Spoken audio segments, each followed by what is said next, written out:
Remembrance 100 has been a remarkable success, a time to recognise and reflect on those people who sacrificed their lives for our freedom.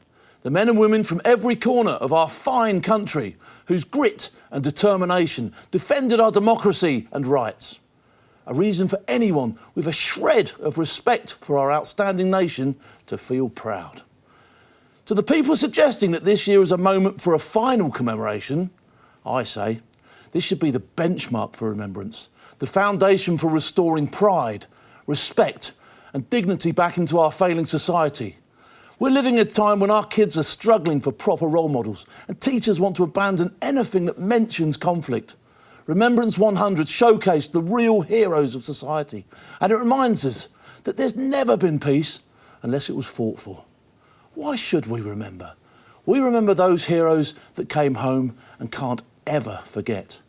We remember those heroes that never came home so that we could keep ours, lest we ever forget.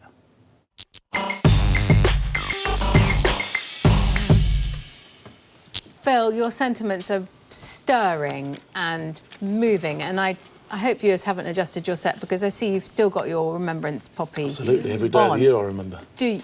Which is good, and I join you and I probably the rest of the panel and the country in thinking that the way this country and our royal family and our dignitaries celebrated 100 years since armistice was fantastically powerful, overwhelmingly moving and beautifully done. But it was now 100 years ago. And the reason we started having these celebrations or the commemorations was because most of these villages and communities had really lost someone. They knew someone they had lost. But now we're moving into an era where we don't have any personal connection with those who died in the First World War. And so my question to you is this, really. I think we need to keep Remembrance Sunday. But should it be should we remember those who've died in all wars? Oh, absolutely. Not absolutely, just but that Rachel. was armistice. So how on earth do we top what happened 100 years after the end of the First World War? Absolutely. And there was wars before that as well, don't forget, OK? So I'm remembering, oh, fine. Right. I'm remembering all the men and women throughout history who have done what they believed was right for the democratically, at that time, elected government, OK? And so armistice, call it what you like, 100 years ago, but I will remember for the rest of my days on this planet everybody who's made that sacrifice, OK? If I can just say, I think we can take a cue on that, Rachel, from the remembrance, as often the commemoration of the Holocaust, where what they then started doing, the Holocaust Memorial Trust, is they started adding other genocides on the same day. Really? So when I went to one of those, just outside Westminster, actually, just outside House of Parliament, they had some survivors from the Bosnia genocide, some Muslims standing next to Jews, remembering both the Holocaust and the Bosnia genocide. They brought people in from Rwanda. So I think there is a case there to expand the remit of this particular commemoration, which I'm sure you wouldn't disagree with. Even in our time, you know, we've had Northern Ireland, Bosnia, Iraq, Afghanistan, indeed. Suez, people who've lost Malaya, their lives in conflict. You know, we've been. I think there's only been 1 year when a British soldier hasn't lost his life. Can we hear from the counter-argument from a leading thinker who argues instead of remembering, we should forget, and that's Simon Jenkins in The Guardian. And he says, enough of Remembrance Day, we really ought to get over it. Almost all the conflicts in the world are caused by too much remembering. It sustains ongoing disputes and encourages people to keep alive old feuds. Britain should write the wars of the 20th century into its history books and then move on. No, this man is his words there. The way, if he didn't mean to offend me, you have, son. You're an absolute, complete and utter turbocharged fool as far as I'm concerned. And there's absolutely nothing more I ever want to see from you ever written in any paper anywhere on this planet. You're a nugget. You're an absolute nugget. Right? And I'm not going to stand on the fence on that one, all right? I'm absolutely, I can't even deal with that. Can I just say, I agree with you to a point, Phil. I've thought the proceedings in France were absolutely breathtaking, and to see all of those world leaders together and to see the allies alongside their former foes coming together united to honour those that had lost their lives. So I don't want to sort of be Debbie Downer, but what really ruined the mood was the way President Trump behaved.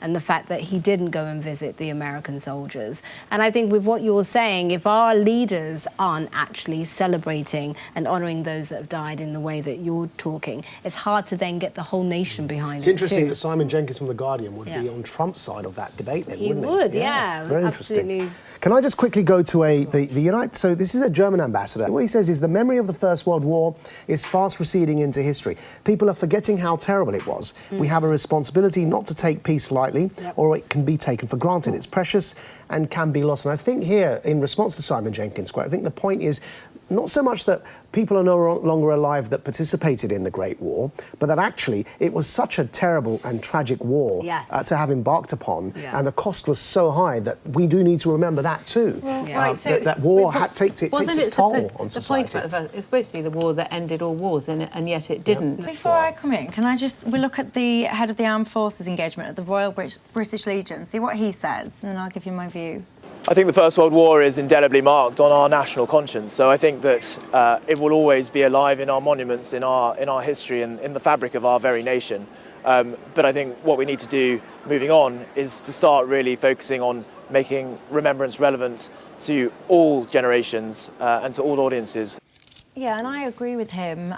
So I always like to go and watch a march or something on Remembrance Sunday, not for me to remember a specific incident, but I see it as a way of showing respect. I see it as a way of showing respect to people, whomever, you know, whichever war it is that have died, but also a sense of gratitude as well to people that have got the bravery and the courage that still serve today. And that's what Remembrance Sunday means to me. It's not about going back and looking at a particular event. No, it's not about it's about a period of time which culminates in that day for me to actually press pause on what I'm doing and just say a silent thank you. A gratitude and a respect. And I absolutely appreciate it, Michelle. And like I say, for me, you know, I close my eyes and I think to the guys that didn't come back for me. All right, and that's hard. All right, okay, and the guys that didn't make it out the other side. All right, we could see a very big one for you, Phil. Thanks for bringing it up.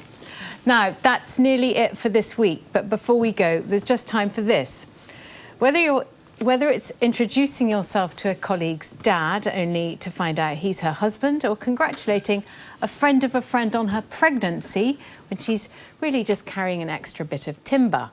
We've all made a few social faux pas in our time, but for most of us it doesn't involve two world leaders, and it's not being filmed by an international news channel. However, one 101-year-old woman managed just that this week when she mistook German Chancellor Angela Merkel for the First Lady of France.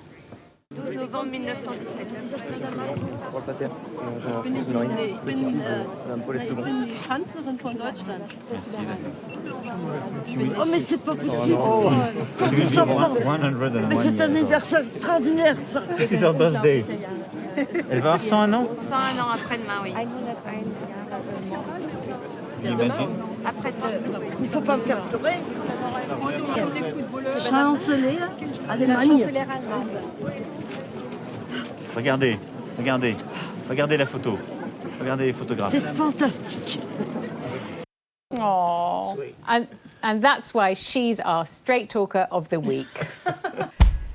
Well, I tell you, Mrs. Macron, the actual one, would have been fuming at you. Probably thinking, do you think I'm as old as Merkel? I like the way she had to keep repeating it there to the lady. Chancellor. Yeah. You know. In case there's any doubt. Yeah. Bless. 101 there, that lady. I'll What's take them wrong? all.